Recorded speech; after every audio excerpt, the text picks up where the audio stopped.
नमस्ते जी। वैदिक राष्ट्र में आपका स्वागत है।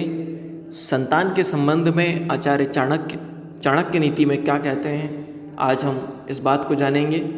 आचार्य चाणक्य के संतान संबंधित विचार आज हम जानने का प्रयास करेंगे। आइए विषय की ओर चलते हैं। आचार्य कहते हैं कि एकेनापि सुवृक्षेण पुष्पितेन सुगंधिता वासितम तद्वं सर्वं सुपुत्रेण कुलम तथा। एक पुष्प जैसा होता है ना, सुगंध वाला, वो पूरे वृक्ष को महका देता है। उसी तरह एक गुणी पुत्र पूरे कुल में चार चांद लगा देता है।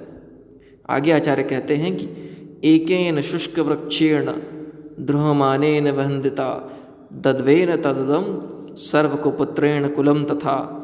जिसे अग्नि के जलते हुए एक ही सूखे वृक्ष से सारा वन जिसमें वह वृक्ष होता है जल जाता है, एक कुपुत्र सारे कुल का गौरव, मान और प्रतिष्ठा धूल में मिला देता है। आचार्य कहना चाहते हैं मैं कि आप का जो पुत्र है, अगर पुत्र अच्छा है, कुलीन है, तो वह चीज़ों को संभाल लेगा, वह अपने कुल का नाम रोशन करेगा।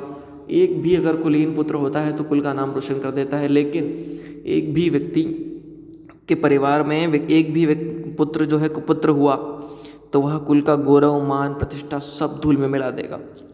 कि एकेनापि सुपुत्रेण विद्यायुक्तेन साधुना हद्वादति कुलम सर्वम चंद्रेण सर्वरी। अर्थात कि विद्वान और सदाचारी एक ही पुत्र अगर हो तो सारा परिवार ऐसे आनंदित हो जाता है जिस चंद्रमा से निकलने कर रात्रि में प्रकाशमान हो जाती है सब जगह।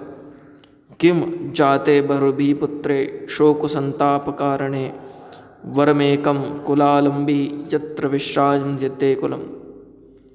शोकदायक हृदय को जलाने वाले अनेक पुत्रों के उत्पन्न होने से क्या लाभ। कुल को सहारा देने वाला एक ही पुत्र उत्तम है जिसके आश्रय में सारा परिवार सुख भोगता हो। पुत्र ऐसा हो जो पूरे परिवार को सुखी कर सके, साथ लेके चल सके। इसीलिए कायर और भीरू संतान उत्पन्न ना करें, अर्थात बनाए ना, क्योंकि व्यक्ति पैदाइशी कुछ नहीं होता, उसको उसके परिवार की परवरिश, वहाँ रहने वाले लोगों की सोच बनाती है। इसी बारे में आचार्य आगे कहते हैं कि निरुत्साहम निरानंदम निर्वीर्य मंदिरमनम माँ समः सीमंततः कंचिंतते पुत्रे मीदृशम। कोई भी नारी ऐसे पुत्र को जन्म ना दे जो उत्साह शून्य, आनंद से रहित, शक्तिहीन और शत्रु के आनंद को बढ़ाने वाला हो। यहाँ एक बात ध्यान देने योग्य है कि पुत्र को जन्म ना दे से तात्पर्य माता किसी भी शिशु की प्रथम गुरु कही गई है। इसीलिए माता जैसा सिखाती जाती है वैसा पुत्र सीखता जाता है।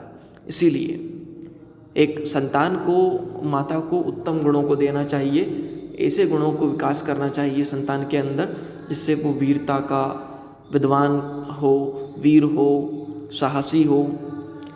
आगे आचार्य कहते हैं कि लालयेत पंचवर्षाणि दशवर्षाणि ताड़येत प्राप्ते तु षोडशे वर्षे पुत्रम मित्र वदाचरेत। अर्थात 5 वर्ष के पुत्र के साथ प्यार दुलार करना चाहिए, तत्पश्चात 10 साल तक ताड़ना करनी चाहिए, उस पर ध्यान रखना चाहिए, नज़र रखनी चाहिए। 16वां वर्ष आरंभ होते ही पुत्र के साथ मित्र जैसा व्यवहार करना चाहिए। इसीलिए हमें ध्यान रखना चाहिए। संतान के विषय में आचार्य ने जो कुछ कहा उसको हम एक बार और दोहराते हैं, बताते हैं कि किसी भी परिस्थिति में कुलीन व्यक्ति जो होता है, कुलीन संतान जो होती है, वो परिवार का, कुल का नाम रोशन करती है, और जो कुल को हानि पहुंचाती है, ऐसे दुष्चरित्र वाली संतान को माता पिता को जन्म नहीं देना चाहिए। अर्थात उनका विकास करते समय इस बात का ध्यान रखना चाहिए कि व्यक्ति कुलीन बने, आपकी संतान कुलीन बने, उत्तम कुल, उत्तम गुणों वाली हो, उत्तम आचरणों वाली हो।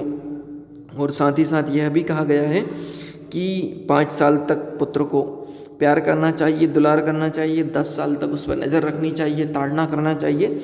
16वां वर्ष आरंभ होते ही पुत्र या संतान को मित्र के समान मानना चाहिए।